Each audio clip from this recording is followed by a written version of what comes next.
जी, इसके बाद क्या है हमारा रिट्रेंचमेंट हो गया। उसके बाद हमारा क्या आता है डिसमिसल। डिसमिसल मतलब होता है टर्मिनेट ही कर रहे हैं। इसमें देखो सब में हमारा टर्मिनेट हो रहे हैं, कोई वॉलेंट्री है, कोई परमानेंट है, कोई कैसे है, तो सारे वही केसेस हम पढ़ रहे हैं। तो ये भी हमारा क्या है टर्मिनेट होता है और the service of an employ किस वजह से, by the way of punishment. हम उनको पनिशमेंट दे रहे हैं इसीलिए उनको निकाल रहे हैं। ठीक है, उन्होंने हो सकता है कुछ मिसकंडक्ट किया है, कुछ गलत किया है, कुछ हमारे लीगल डॉक्यूमेंट्स थे जो वहाँ बाहर लीक कर दिए हैं।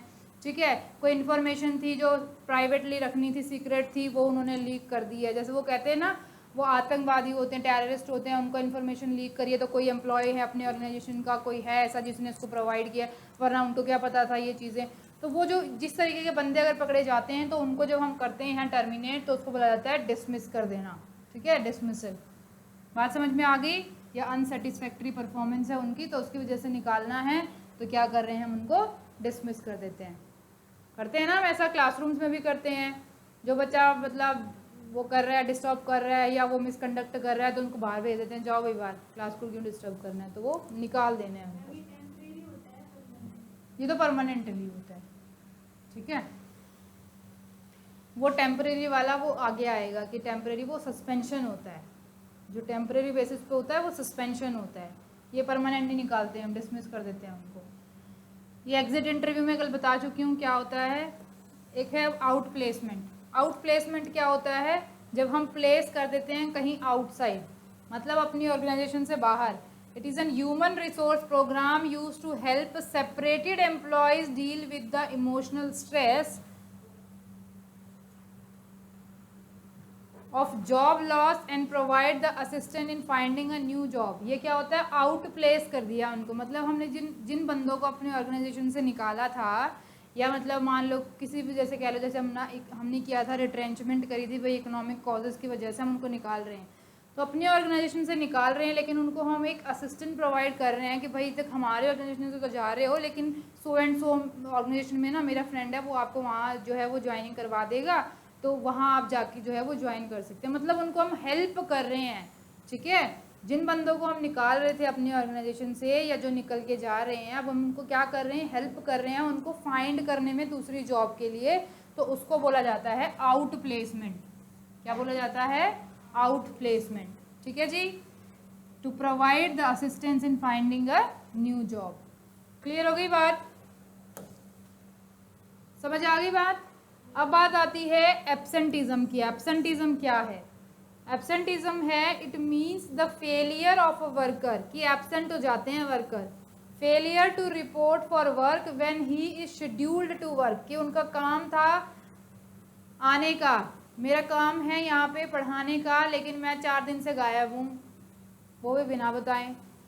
ठीक है, तो absenteeism in unauthorised avoidable and wilful absence from the duty, कि हम चाहते हुए, ठीक है, विलिंगफुली जो है वो ड्यूटी से गायब हैं बिना बताए। ठीक है, तो उसको क्या बोला जाता है, एब्सेंटिज्म। होता है कॉलेजेस में भी, स्कूल्स में भी, एब्सेंट हो किस वजह से, वही वजह तो बताई नहीं। फिर है लेबर टर्नओवर, या क्या बोला गया है, एट्रीशन। एक होता है एट्रीब्यूशन, जो हमने कहाँ पढ़ा था, एरर्स में।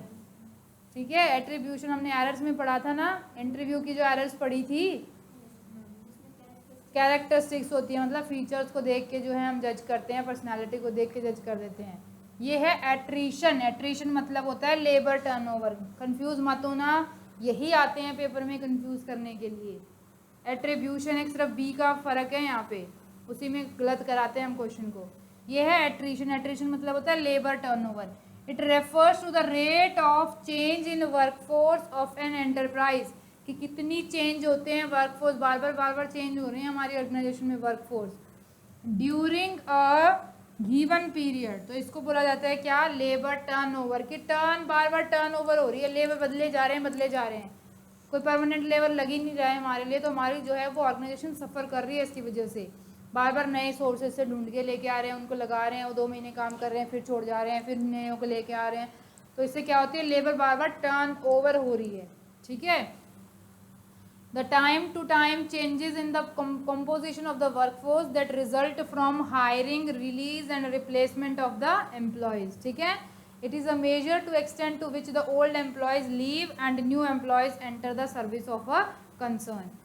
बार बार हमारे रिसोर्सेज खर्च हो रहे हैं, बार बार उनको फिर इंडक्शन ओरिएंटेशन करनी पड़ रही है हमें, प्रोसेस बार बार वही चीज़ें, तो बहुत गलत चीज़ है हमारा क्या, लेबर टर्नओवर। बात समझ आ गई कि लेबर बार बार टर्न ओवर हो रहा है, छोड़ के जा रहा है, फिर नयों को लेके आना पड़ रहा है, फिर छूट जा रहा है, फिर नयों को। क्लियर? ठीक है जी। उसके बाद आता है हमारा क्या, एक होता है सस्पेंशन, यहाँ पे वर्ड नहीं है, क्या होता है सस्पेंशन, कि सस्पेंशन क्या कर दिया है हमारा, प्रोहिबिट कर दिया है एक एम्प्लॉय को from attending the work and perform the normal duties, उसको एक पनिशमेंट दी गई है। ठीक है, हम कहते हैं ना हमने सस्पेंड कर दिया उसको, सस्पेंशन। ये क्या होता है, लेकिन ये टेम्परेरी बेसिस पे होता है, भाई 2 महीने के लिए सस्पेंड हो गए, 4 महीने के लिए सस्पेंड हो गए हैं, उसमें हमारी सैलरी भी क्या हो जाती है, हाफ हो जाती है। ठीक है, तो वो क्या होता है हमारा टेम्परेरी बेसिस पे होता है, हमने अपनी नॉर्मल ड्यूटीज़ पे आने के लिए, उसको अटेंड करने के लिए क्या कर दिया है, सस्पेंड कर दिया। क्लियर हो गई बात? ओके, देन आता है हमारा क्या,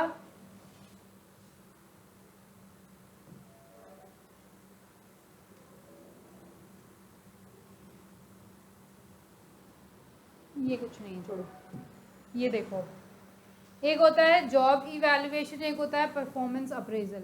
क्या डिफरेंस होता है इनके बीच में, मैं बता चुकी हूँ। जॉब इवैल्यूएशन मतलब एक रेट करती है, जॉब की वर्थ को बताती है, रेट ऑफ अ जॉब।